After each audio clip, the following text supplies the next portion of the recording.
Hello students, welcome to Allen digital. तो आज rotational motion में हम बात करने वाले हैं मूवमेंट ऑफ इनर्शिया की।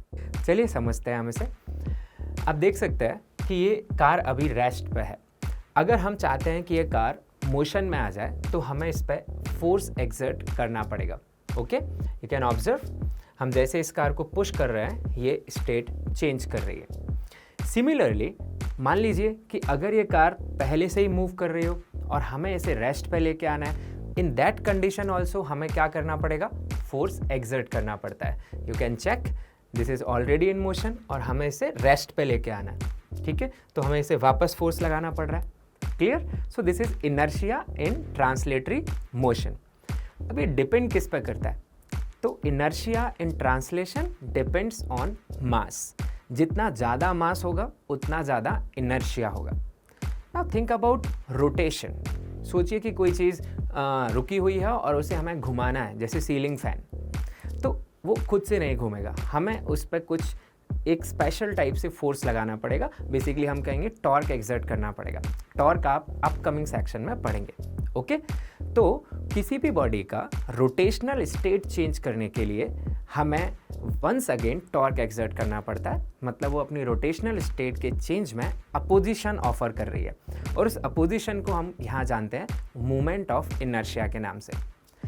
मूवमेंट ऑफ इनर्शिया सिर्फ और सिर्फ मास पे डिपेंड नहीं करता है। चलिए जानते हैं कि ये मूवमेंट ऑफ इनर्शिया किस किस फैक्टर पर डिपेंड करेगा। Let's see the definition first. So basically property of a rigid body by virtue of which it opposes change in its rotational state or rotational velocity, we call it moment of inertia.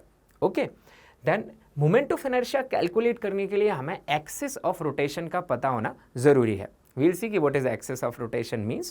Okay, then moment of inertia बिल्कुल कुछ वैसा ही role play करेगा rotational motion में जैसा कि translational motion में मास role play करता है। Okay, well, let's understand it by some examples. तो in this scenario there is a ceiling fan. ठीक है, अब आप ऑब्जर्व करिए कि सीलिंग फैन जब रेस्ट पे है तो हमें इस पर फोर्स एक्सर्ट करना पड़ रहा है, तो ये रोटेट कर रहा है। ओके, सिमिलरली दिस डिस्क, सो ये डिस्क पहले रेस्ट पे है और हमें इसे रोटेशन में लेके आना है, तो हमें एक स्पेशल टाइप से फोर्स लगाना पड़ रहा है। बेसिकली हम टॉर्क एक्सर्ट कर रहे हैं। तो यहाँ पे रेस्ट से मोशन में ला रहे हैं, रोटेशनल मोशन में ला रहे हैं और ये अपोजिशन ऑफर कर रहा है। उसको ओवरकम करने के लिए हमें इस पर क्या लगाना पड़ रहा है, टॉर्क। ठीक है, so this property is movement of inertia. All right, similarly सोचो अगर कोई चीज़ पहले से ही रोटेट हो रही हो, है ना, और उसे रोकना हो, सेम थिंग, वहाँ भी हमें स्टेट चेंज करनी पड़ेगी और क्या एक्सर्ट करना पड़ेगा, टॉर्क से। Visualise this situation. मान लीजिए कि इन दिस सिनेरियो ये ऑलरेडी रोटेट कर रहा है, अब ये खुद से नहीं रोकने वाला है। आप ये डॉटेड जो लाइन देख रहे हैं, this is axis of rotation. तो इसे रोकने के लिए हमें वंस अगेन टॉर्क लगाना पड़ेगा। वो टॉर्क मिल सकता है इसके शूज़ और फ्लोर के बीच के फ्रिक्शन से। Later on we'll understand. तो हमने अभी तक ये समझ लिया कि मूवमेंट ऑफ इनर्शिया वो प्रॉपर्टी है जिसकी वजह से बॉडी अपनी रोटेशनल मोशन की स्टेट के चेंज में अपोजिशन ऑफर करती है। अब मूवमेंट ऑफ इनर्शिया किस किस फैक्टर पर डिपेंड करना चाहिए? वेल, मास पे डिपेंड करना चाहिए। यस, मास पे डिपेंड करना चाहिए, क्योंकि रोटेशनल मोशन में आफ्टर ऑल जो इंडिविजुअल पार्टिकल्स हैं वो तो सर्कुलर मोशन ही परफॉर्म कर रहे होते हैं, तो mass will be there. But apart from it there is one more factor जिसके ऊपर ये डिपेंड करता है। तो चलिए समझते हैं, देखते हैं कि एक सिंगल पार्टिकल का मूवमेंट ऑफ इनर्शिया क्या आना चाहिए। Okay, so movement of inertia of a single particle. तो consider a particle of mass m and मानिए कि वो एक एक्सिस के अबाउट रोटेट कर रहा है। So here is our axis और एक्सिस से उसकी जो डिस्टेंस है मान लीजिए वो r है। ठीक है, और वो इस एक्सिस के अबाउट रोटेट करने वाला है like this. All right, well, तो इस मोशन में इसका मूवमेंट ऑफ इनर्शिया कितना है? तो यहाँ मैटर करती हैं दो चीज़ें, मास और distance from axis of rotation, that is we call it radius. All right, so moment of inertia of this particular arrangement will be equal to mass into radius का square. Okay, so not only mass, अगर ये mass axis से ज़्यादा दूर रख दिया जाए तो ये ज़्यादा अपोजिशन ऑफर करेगा इसकी रोटेशनल स्टेट में चेंज करने में। ऑलराइट, अब इसकी ऐसा यूनिट क्या लिख सकते हैं अपन? ऐसा यूनिट लिख सकते हैं किलोग्राम इंटू मीटर स्क्वायर। मास का ऐसा यूनिट किलोग्राम है। ओके, और यहाँ पे एक और पॉइंट आप ऑब्जर्व कर सकते हो कि अगर मेरा particle exactly axis of rotation पर ही आ जाए, है ना, मतलब एक्सेस ऑफ रोटेशन पार्टिकल से ही पास कर जाए, पार्टिकल हैज़ नो साइज, तो उसका जो डिस्टेंस है एक्सेस से वो जीरो हो जाएगा। फिर मोमेंट ऑफ इनर्शिया क्या आएगा? जीरो।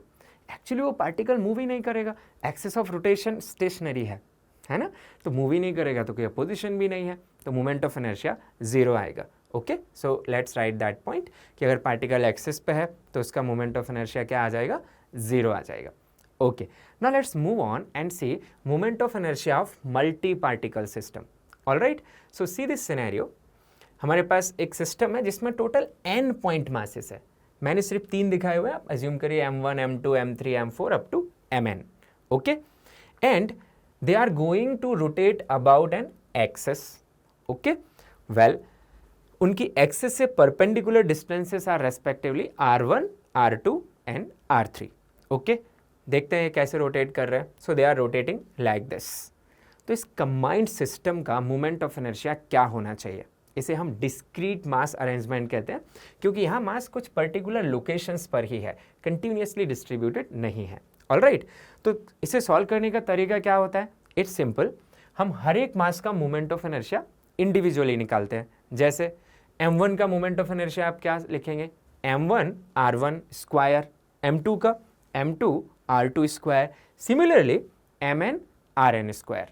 ऑलराइट, और चूंकि हम सब एक ही एक्सिस के अबाउट निकाल रहे हैं, सेम एक्सिस के अबाउट सबका मोमेंट ऑफ इनर्शिया निकाल रहे हैं, तो सिस्टम का मोमेंट ऑफ इनर्शिया निकालने के लिए हम इन सबको ऐड कर देंगे। ठीक है, so let's do it. So we can write moment of inertia of this system as I1 plus I2 up to IN।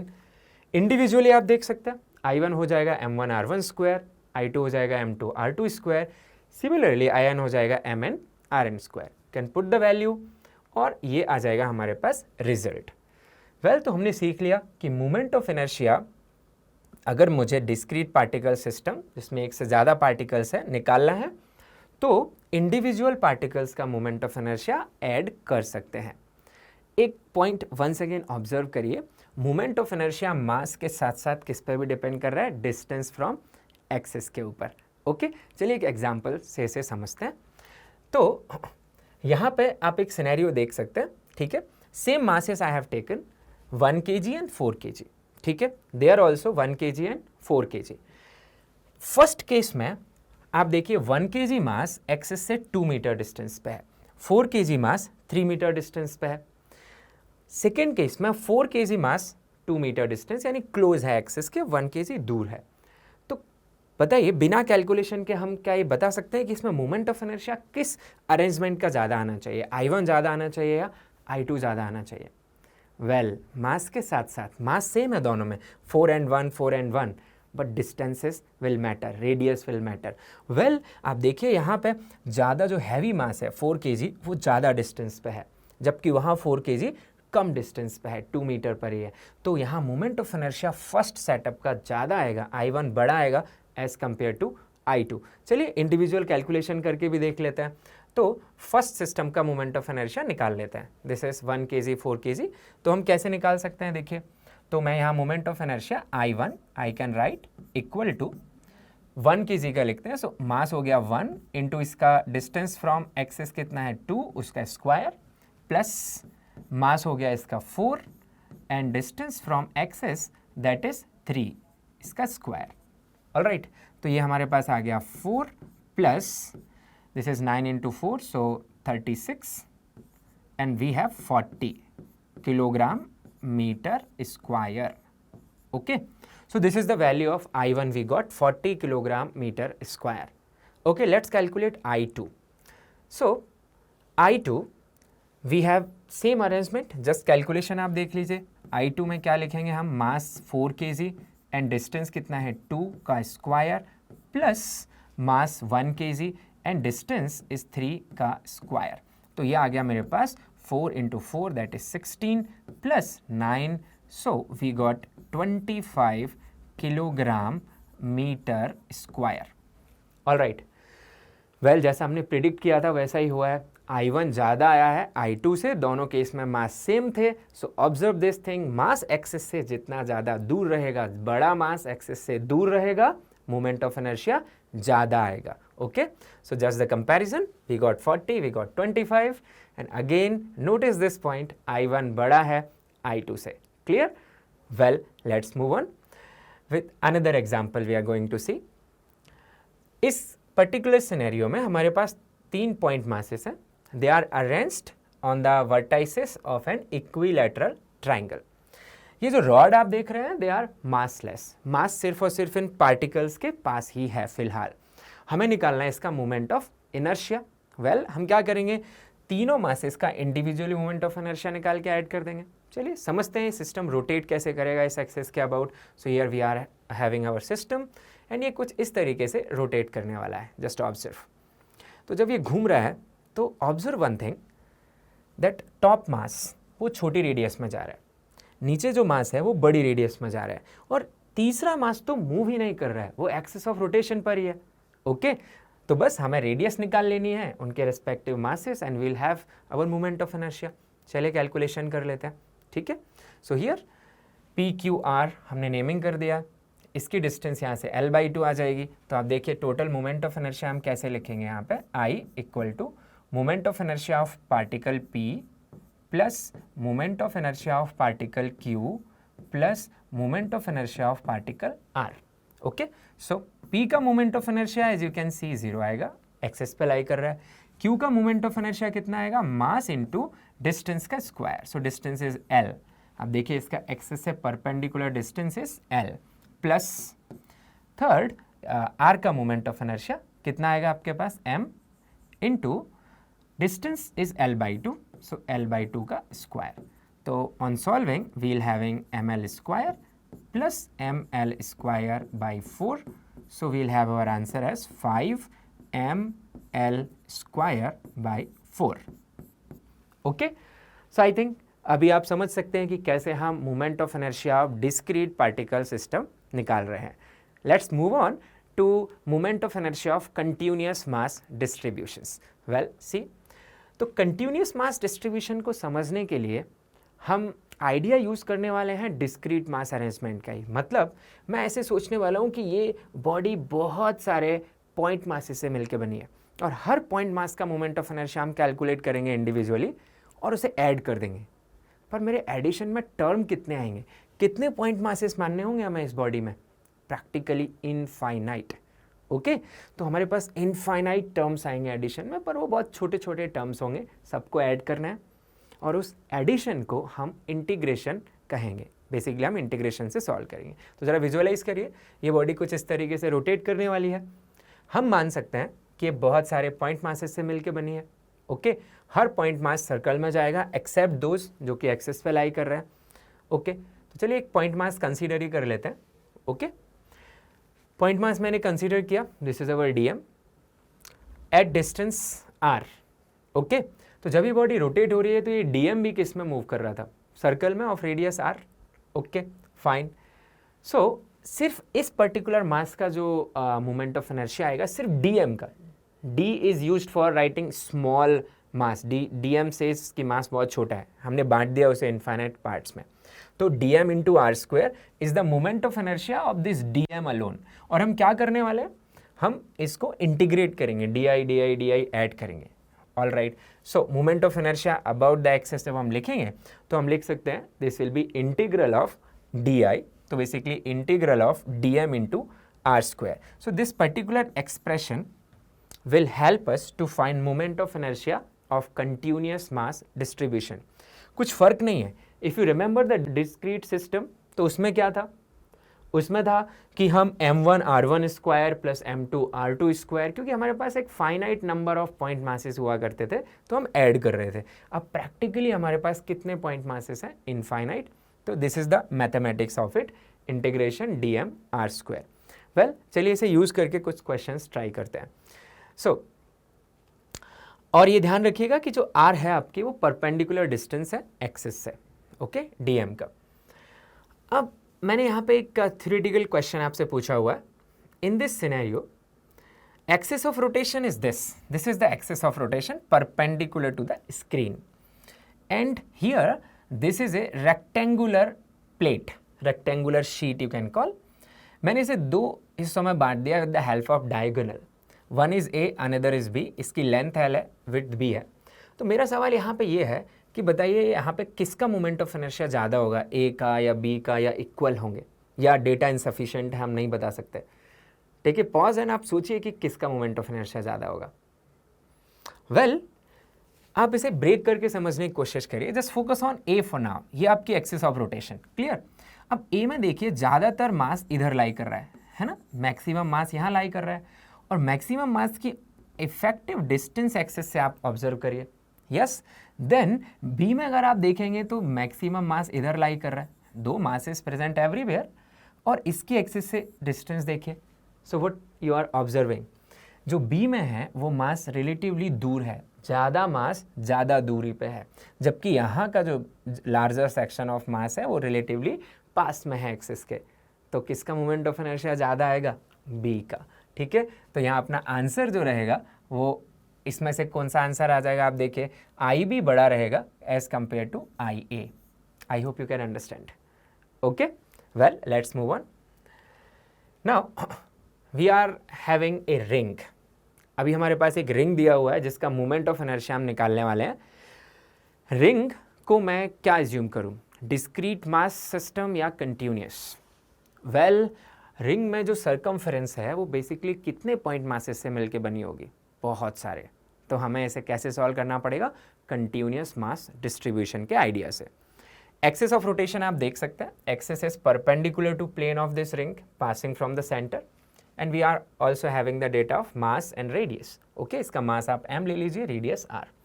निकालते हैं चलिए मोमेंट ऑफ इनर्शिया. तो मोमेंट ऑफ इनर्शिया निकालने के लिए दिस इज योर रिंग. मैंने इसे बहुत छोटे छोटे सेगमेंट्स में बांट लिया, हर एक सेगमेंट का मास dm. ऑल राइट, ये कुछ ऐसे घूमेगा है ना इस एक्सिस के अबाउट. ऑब्जर्व वन थिंग, यहाँ हर एक dm एक्सिस से सेम डिस्टेंस है ना, सब लोग सेम रेडियस में रोटेट कर रहे हैं.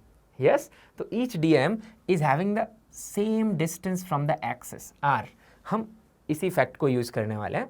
तो सोच लीजिए हमने dm, आप ऑब्जर्व करिए this dm, it has the distance r from the axis. If you observe this one, it also has the same distance r from the axis. तो by using this fact, I can write integration dm r square. Small r क्या होता था, dm का axis से perpendicular distance, जो यहाँ capital R है हर एक के लिए. तो ये बन जाएगा small r is capital R here. अब इंटीग्रेशन से इसे बाहर ला सकते हैं अपन. This is constant for all, so इसे इंटीग्रेशन से बाहर ले आए. अब dm का इंटीग्रेशन क्या बन जाएगा, dm का इंटीग्रेशन dm एंटायरली ऐड होके वो हमें क्या दे देगा, total mass. That will be mr square, isn't it. So answer आ जाएगा आपके पास यहाँ पे moment of inertia mr square. Clear. Okay, अब देख सकते हैं हॉलो सिलेंडर का मोमेंट ऑफ इनर्शिया निकालना चाहते हैं. ये भी एक कैसा बॉडी है, कंटिन्यूअस मास डिस्ट्रीब्यूशन का बॉडी है. अच्छा, इसका मोमेंट ऑफ इनर्शिया निकालने के लिए हम सोच सकते हैं कि ये बहुत सारी रिंग्स से मिलके बना है, पर इस बार रिंग्स की रेडियस अलग अलग नहीं है, सबकी रेडियस सेम है. वो एक के ऊपर एक रखे हुए हैं. ठीक है, और उसकी हेल्प से हम इसका मोमेंट ऑफ इनर्शिया फाइंड कर सकते हैं. चलिए विजुअलाइज करते हैं. ओके, सो सी, मैंने एक सिंगल रिंग एज्यूम की. अब सोचो कि मैं इसके ऊपर इसी की जैसी रिंग्स रखते चला जाऊँ, इसी के जैसी रिंग्स रखते चला जाऊँ. जस्ट ऑब्जर्व क्या कंस्ट्रक्ट हो रहा है, हॉलो सिलेंडर. यस, वेल, ये बन गया अपना हॉलो सिलेंडर. और ये कैसे बना था, हमने बहुत सारी रिंग्स एक के ऊपर एक रखी. अब आप कोई भी रिंग उठा लो, यहाँ पे कोई भी रिंग उठा लो, से फॉर एग्जांपल दिस वन, इसका कुछ मास होगा भाई dm, है ना, इसकी रेडियस कितनी है r, तो इसका मोमेंट ऑफ इनर्शिया क्या होगा, dm r स्क्वायर. और सबका मोमेंट ऑफ इनर्शिया सेम है, सबकी रेडियस सेम है, तो बस सीधा सीधा ऐड हो जाएगा ना. तो dm ऐड होके टोटल मास हो जाएगा. तो आंसर क्या एक्सपेक्ट कर रहे हैं, mr square, same as ring. Okay, well we can write. तो सेम थिंग कि हम इसे मान सकते हैं कि बहुत सारी रिंग्स को एक्सियली एक के ऊपर एक रखी हुई है. तो किसी एक रिंग का मोमेंट ऑफ इनर्शिया di को मैं dm r स्क्वायर लिख सकता हूँ, r यहाँ सेम है. On integrating we will have this answer as mr square. Clear.